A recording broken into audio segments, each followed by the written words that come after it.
नमस्कार, capital TV देख रहे हैं आप। मैं हूं आपके साथ पूजा। ब्रेकिंग नाउ में बड़ी खबर आपको बता रहे हैं। राम मंदिर दान चोरी मामले को लेकर एक्शन तेजी से जारी है और जांच का दायरा लगातार बढ़ता जा रहा है। चंपत राय से लंबी पूछताछ हुई है और बताया जा रहा है कि पुलिस 140 से ज्यादा लोगों के बयान दर्ज करेगी। ट्रस्ट के कई पदाधिकारियों से भी पूछताछ की जाएगी। तो दूसरी तरफ बड़ा एक्शन भी लिया गया है। जो आरोपियों की गिरफ्तारी हो गई है उसकी बैंक खातों की डिटेल्स भी खंगाली जा रही है। साथ ही मामला सुप्रीम कोर्ट में भी पहुंचा था। जल्द सुनवाई की मांग की गई थी, लेकिन सुप्रीम कोर्ट ने जल्द से जल्द सुनवाई करने से साफ साफ इनकार कर दिया और सुप्रीम कोर्ट ने ये सवाल भी पूछा कि भाई इतनी हड़बड़ाहट और इतनी जल्दबाजी क्यों है। हालांकि मामले को लेकर सीबीआई जांच की भी मांग की जा रही है और बार एसोसिएशन की तरफ से बड़ा ऐलान ये किया गया है कि किसी भी वकील को इस केस से दूर रखा जाए। अगर कोई भी अयोध्या का वकील इस केस को लड़ता है तो उस पर जुर्माना लगाया जाएगा। तो एक एक करके आपको सारी डिटेल्स बताएंगे। मेरे साथ जुड़े हुए हैं कैपिटल टीवी के editor in chief doctor Manish Kumar sir. लगातार पूछताछ हो रही है, जांच का दायरा बढ़ चुका है। चंपत राय से पूछताछ में क्या कुछ खुलासा हुआ? देखिए, ये गाज गिरनी ही थी। योगी आदित्यनाथ ने कहा भाई किसी को छोड़ा नहीं जाएगा, तो किसी को छोड़ा नहीं जा रहा है। चंपत राय का आज बयान दर्ज किया गया, अनिल मिश्रा का भी दर्ज होगा और गोपाल राव का भी दर्ज होगा। सारे लोगों से पूछताछ जो है उसका सिलसिला शुरू हो गया, क्योंकि एक तरीके से इन्वेस्टिगेशन जो है वो चल रहा है। कुल 140 लोगों से पूछताछ की जाएगी। पुलिस का पूरा फॉर्मेट तैयार है। क्या हुआ, चंपत राय जी से क्या पूछताछ हुई और क्या उन्होंने कहा, जो सोर्सेज बता रहे हैं, उन्होंने वहां ये कहा कि उनको इस चोरी के बारे में कोई जानकारी नहीं थी। अब ये कितना सच है कितना झूठ है, आगे मैं एक बहुत बड़ा खुलासा करने जा रहा हूं कि क्या ये जो 7 तारीख को एफआईआर हुआ, क्या उससे पहले भी कोई कार्रवाई की गई? आपने कहा कि भाई हमें कोई जानकारी नहीं थी। इसका मतलब ये है कि जब एसआईटी बन रहा है या जब ये सारी चीजें बाहर आई तब आपको इसके बारे में जानकारी हुई। भाई क्यों नहीं जानकारी हुई? आपके नाक के नीचे सब कुछ इतना बड़ा बवाल चल रहा था और आपको पता नहीं था। आपके ड्राइवर, आपके लोग दिनों दिन वो लखपति और करोड़पति बनते चले जा रहे हैं। जो 5,000 10,000 की सैलरी पे आपके यहाँ काम कर रहे हैं, तो ये आपके आंखों के ऊपर ये पट्टी क्यों बंधी थी? तो कई सारी चीजें हैं जो चंपत राय और ट्रस्ट से जुड़े हुए सीनियर लोगों की लापरवाही की ओर संकेत दे रहा है। आप खुद नहीं कर रहे, लेकिन आपकी जिम्मेदारी थी कि वहां कोई चोरी ना हो और ये जिम्मेदारी निभाने में आप विफल रहे। ये बात तो साफ है, लेकिन बड़ा बवाल मच रहा है। अब आ गए वकील। बार एसोसिएशन अयोध्या ने कहा, जैसा कि आपने बताया, कि कोई केस नहीं लड़ेगा। और ये इंपॉर्टेंट इसलिए है कि जो 8 आरोपी जिसको गिरफ्तार किया गया है, अभी कुछ देर में उन्हें पेश किया जाएगा, उनकी रिमांड को आगे बढ़ाया जाएगा। तो उनके साथ जो है कोई भी जो है वकील खड़ा नहीं होगा। ठीक फैसला है। हम ये भी कह रहे हैं कि अगर कोई पैरवी करता है तो उस पर जुर्माना भी लगेगा। 5 लाख का जुर्माना लगाया जाएगा। ठीक फैसला है। इन दरिंदों को, इन लोगों को, इन काल नेमियों को किसी तरह की कोई सुविधा नहीं मिलनी चाहिए। इन्होंने अनर्थ किया है, महापाप किया है। ये बात सही है। फिर आपने, बार एसोसिएशन ने यह भी कहा है कि हम बवाल काटेंगे और बवाल होगा। हालांकि उसमें कुछ राजनीतिक एलिमेंट भी है कि बार के अंदर बहुत पॉलिटिकल पार्टीज वगैरह होती है, लेकिन राजनीति को अभी जाने दीजिए। जो वो कह रहे हैं, वो ये कह रहे हैं कि 3 दिन के अंदर ये चंपत राय, ये अनिल मिश्रा और गोपाल राव ये अयोध्या छोड़ के निकल जाए। इनको वहां नहीं होना चाहिए।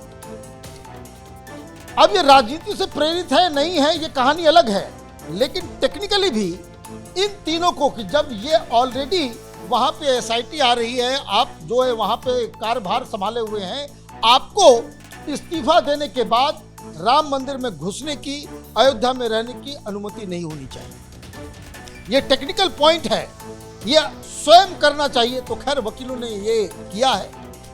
एक और बड़ी बात जो चंपत राय के लिए मुसीबत हो सकती है, उनकी गिरफ्तारी हो सकती है। आज तो एक विटनेस के रूप में गए, और उन्होंने कहा भाई हमें कुछ नहीं मालूम है। लेकिन वो कब आरोपी बन जाएं ये तीनों, ये कहानी आज एक सामने आ रही है। क्या सामने आ रही है कि ये सारा सार्वजनिक हुआ 7 तारीख को। 7 जून को ये बवाल कटा कि वहां चोरी की घटना हो रही है, ये सब चीजें। लेकिन 5 तारीख को ही चंपत राय जी के निर्देश पे पुलिस कार्रवाई करती है। अविनाश शुक्ला के ठिकाने पे उसके घर जाकर के छापेमारी करती है, कैश बरामद होता है।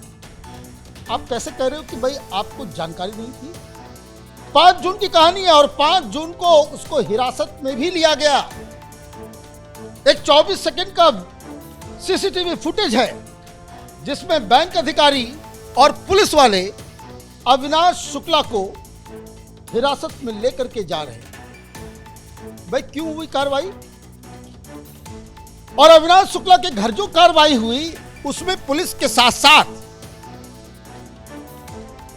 ट्रस्ट के लोग भी वहां पे शामिल थे। अब कहां मिस्टेक है? मिस्टेक यह है कि आपको जानकारी मिली, आपने पुलिस को एक्शन लेने को कहा, पुलिस और ट्रस्ट के प्रतिनिधि वो अविनाश शुक्ला के घर जाते हैं, ठिकाने पर रेड करते हैं, नकदी बरामद करते हैं। आपने उस दिन ही एफआईआर दर्ज क्यों नहीं कराया? जो बेसिक सवाल जो है कि जब आपको ये जानकारी आ गई पुलिस की, क्योंकि ये सारी चीजें इन्वेस्टिगेशन के सूत्रों से वहां जो पुलिस जो बता रही है, जो सीसीटीवी फुटेज आ रहा है, उस दिन ही आपको एफआईआर कर देना था। और जो बताया ये जा रहा है कि ट्रस्ट की तरफ से ये तमाम जानकारियां, ये कार्रवाई अनौपचारिक तरीके से की गई। मतलब शुरुआती कार्रवाई जो कुछ भी हुई, अविनाश शुक्ला के घर रेड हुआ, उसको आप हिरासत में लिए, उसको पकड़ के लेकर के आए, ट्रस्ट के कहने पे आपने किया। लेकिन ये सारी चीजें अनौपचारिक तरीके से की गई। मतलब ये, इसको आपने ऑफिशियल नहीं किया, आपने कोई एफआईआर दर्ज नहीं किया, आपने किसी कार्रवाई की मांग नहीं की। तो इसका मतलब क्या है? जो ये प्रबंधन है, इनको लगा कि ये घटना घटी है, लोग इसके बारे में बोल रहे हैं, इट कैन बी मैनेज्ड। इनको शायद इस बात का इल्म नहीं हो, जानकारी नहीं हो कि इतना बड़ा बवाल मच गया है। लेकिन जब अब उनको पता है कि बवाल मच गया है, इस्तीफा भी दे दिया गया है और बार एसोसिएशन ने तो खुला विरोध भी जता दिया है कि हम केस नहीं लड़ेंगे और 3 दिन के अंदर आप अयोध्या छोड़ दें, अयोध्या नहीं छोड़ेंगे तो हम सड़कों पर उतरेंगे, जाम करेंगे। लेकिन बयान दर्ज के दौरान चंपत राय जी की तरफ से जो कहा गया कि नहीं, हमें नहीं पता, मुझे किसी चीज की जानकारी नहीं थी, इससे क्या पुलिस एसआईटी संतुष्ट हो पाएगी या अभी तो फिलहाल पूछताछ करके छोड़ दिया गया है? क्योंकि एक क्लू भी दिया गया है कि जरूरत पड़ने पर आगे भी बुलाया जा सकता है, नोटिस जारी की जाए। देखिए, जो बातें उन्होंने कही कि हम बिल्कुल वो पलट गए कि हमको इस बारे में कोई जानकारी नहीं थी, वहीं से ये देखिए इन्वेस्टिगेशन का पूरा हिस्सा है। 140 लोगों से, जैसे आज जो कार्रवाई हो रही है, कल छापेमारी हुई और आज तमाम 3 ब्रांच बैंक के जो अयोध्या के अंदर हैं, जहां इन सब आरोपियों के जो जेल में गए हुए हैं, इनका बैंक खाता है, लॉकर है, उसको खंगाला जा रहा है। इस वक्त जब हम रिकॉर्ड कर रहे हैं, बैंक के अंदर उनके लॉकर्स, उनके अकाउंट्स, इन सब की जो है उसको एनालाइज किया जा रहा है। वहां अगर गड़बड़ पकड़ी जाएगी तो मालूम चलेगा कि भाई ये मामला और ये हो जाएगा। अब सवाल चंपत राय का है।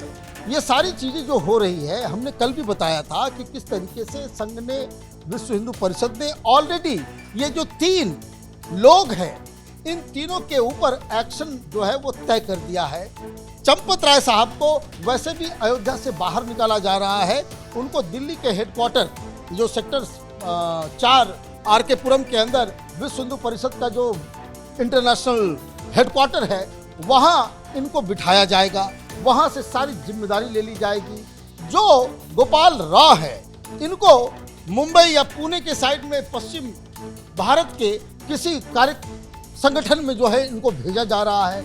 अनिल मिश्रा को बाकायदा संटिंग में डाल दिया जा रहा है, उनसे सारी जिम्मेदारी ले ली जा रही है और उनसे कोई काम नहीं लिया जाएगा। तो ये ऑलरेडी डिसाइडेड है कि चंपत राय जो है, जिस तरह से एक्शन हो रहा है, एक धड़ा ऐसा भी है जो खड़ा है, वो कह रहे हैं कि जिन्होंने जीवन भर राम की सेवा की, जिन्होंने अपना पूरा जीवन राम की सेवा में व्यतीत कर दिया, उनको लेकर इस तरह के सवाल खड़े हो रहे हैं। हालांकि नो डाउट इंपॉर्टेंट पद पे रहे हैं, चाहे वो चंपत राय हो, नील मिश्रा हो या गोपाल राय हो, लेकिन इस तरह के सवाल भी खड़े हो रहे हैं। एक धड़ा है जो समर्थन दे रहा है और कह रहा है कि नहीं, ये सब जो चल रहा है संदेह की निगाह से देखना भी गलत है। देखिए संदेह है नहीं है ये जांच का विषय है। लोग किस वजह से किसी व्यक्ति के ऊपर सवाल उठा रहे हैं या सवाल नहीं उठा रहे हैं या समर्थन कर रहे हैं, ये मामला पर्सपेक्टिव का है।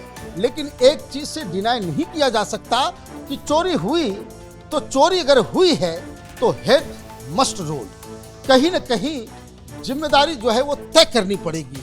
आप इन्वॉल्व नहीं हैं, लेकिन आपकी लापरवाही की वजह से ये घटना घटी है तो यू आर ऑल्सो लायबल। ऐसा नहीं होगा कि आप ये कहें कि हम तो बड़े संत आदमी हैं, लेकिन मेरे नाक के नीचे हमने जिन लोगों को रखा वो सब चोर निकले। तो सब आपने चोरों को भर्ती की तो इसका खामियाजा तो आपको ही भुगतना पड़ेगा। तो ये पूरी कहानी जो है अब योगी आदित्यनाथ के उन बयानों से मैच कर रहा है जो उन्होंने कहा कि बड़ा से बड़ा, छोटा से छोटा, किसी को छोड़ा नहीं जाएगा, और उसी दिशा में ये जांच बढ़ रही है। सर जानकारी के लिए, तो सीएम योगी पहले ही बोल चुके हैं कि जो भी आरोपी होगा उसे बख्शा नहीं जाएगा और जांच भी उसी दिशा में तेजी से आगे बढ़ रही है। चंपत राय को लेकर कई तरह के सवाल खड़े हो रहे हैं और अब अयोध्या बार एसोसिएशन की तरफ से भी ऐलान कर दिया गया है कि जल्द से जल्द अयोध्या छोड़ दीजिए, नहीं तो हम सड़क जाम करेंगे, एक बड़ा प्रोटेस्ट करेंगे। विरोध तो हालांकि चंपत राय का हो रहा है, आज उनके बयान भी दर्ज किए जा चुके हैं और जरूरत पड़ने पर आगे भी पूछताछ होगी और इसी के साथ पुलिस 140 से ज्यादा लोगों के बयान भी दर्ज करेगी। अब देखते हैं जांच जैसे जैसे आगे बढ़ती है तो क्या कुछ बड़े खुलासे और किस तरह का एक्शन दिखाई देता है। इस बड़ी खबर में इतना ही। देखते रहिए कैपिटल टीवी। नमस्कार।